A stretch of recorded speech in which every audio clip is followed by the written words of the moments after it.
Donc ici on va un peu s'intéresser au typage. On n'en a pas parlé, on a pas parlé en tout cas dans ce cours, dans ce tuto du typage. Moi j'en ai parlé dans une précédente vidéo en Python, parce qu'il y a l'utilisation en Python du duck typing qui est un peu gênant, et donc du typage en généralement, du typing en général.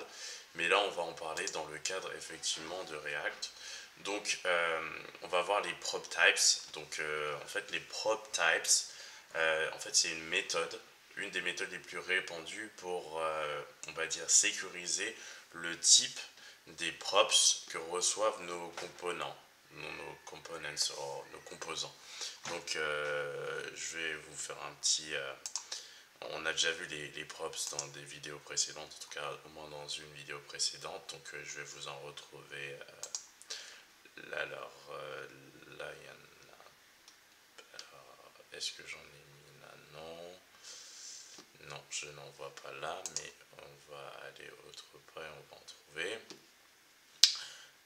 Like button. Vous voyez, donc dans le like button, il y en a. Donc, faut trouver où j'ai mis un button.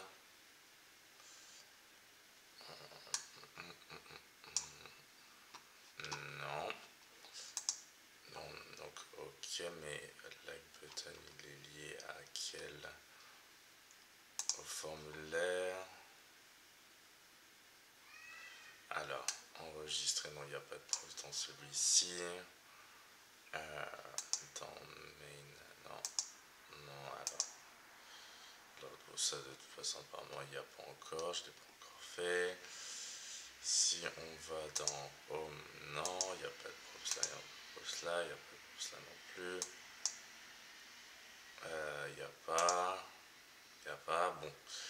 Alors, pour trouver un props là, j'ai un peu du mal. Alors. Box. Non. Voilà. Bon, bah écoutez, j'arrive pas à voir où est mon like button par rapport à tout ça. Mais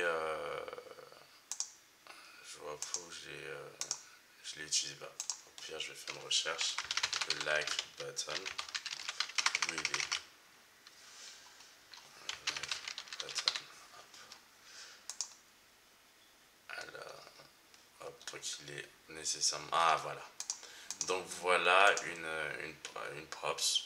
Donc on transmet depuis ce parent à l'enfant like button une information. Donc si item is liked, donc item is liked égale ici false à chaque fois. Hein. Donc là on utilise la fonction map pour justement afficher tous les produits. Donc on est là exactement. Donc c'est ça. Si on regarde bien, on utilise map.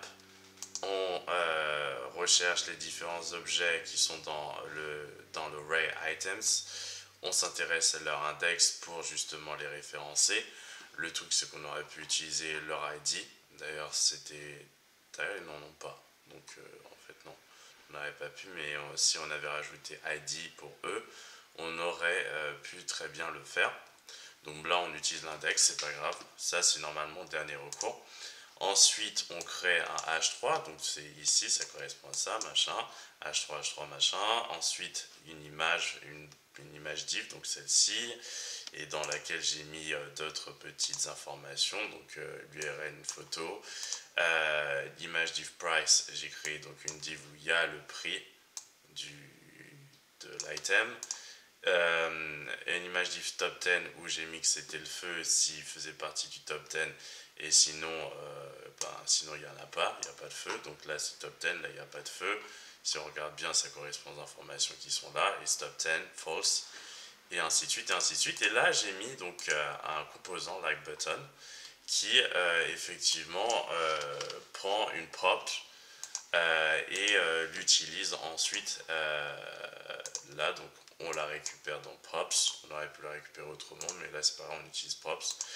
Et ensuite, en fonction de sa valeur, on affiche un cœur ou pas, ou enlever le like. Donc voilà. Donc ça c'est un exemple de props à ne pas oublier. Donc je sais plus où on était là, voilà, like button, donc ça, donc on garde en tête. Et donc maintenant on va reparler à nouveau du typage. Donc en termes de typage, le typage de JavaScript est considéré comme faible. Donc ça sous-entend que euh, JavaScript fonctionne sur du typage donc dynamique et n'assure pas de type safe, on va dire, de type safety. Donc, lorsqu'on déclare une nouvelle variable en JavaScript, le développeur ou la développeuse n'a pas besoin de préciser de quel type sera la nouvelle variable. Donc, c'est exactement la même chose qu'en Python. Hein. En Python, là, j'ai pas de ces Python sous la main, mais Python. Là, on va prendre un exemple en Python. Là, j'ai pas précisé avant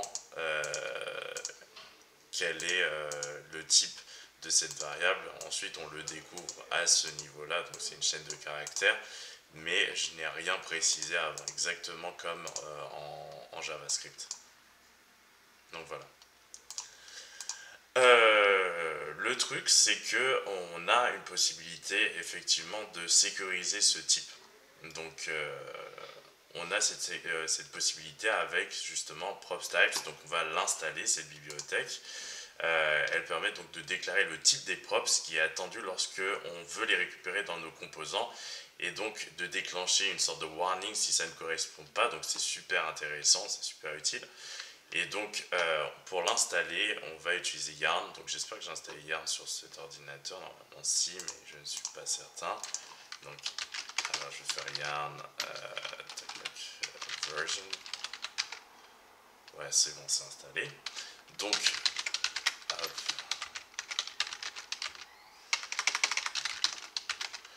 Donc, je vais installer cette bibliothèque. Donc, on utilise Yarn, la commande Yarn. Donc, add et prop types. Prop types. Hop. De cette façon, on clique sur entrée. Hop, hop, hop, hop, hop, ça va l'installer. Donc, rien n'est fait pour l'instant. Ça joue. En attendant, donc, on va justement on va s'intéresser à comment justement utiliser cette bibliothèque maintenant. Donc, hop. Ce qu'on va faire, c'est qu'on va créer donc un. Quoique, est-ce qu'on va créer un nouveau dessus? On va utiliser client. Clients.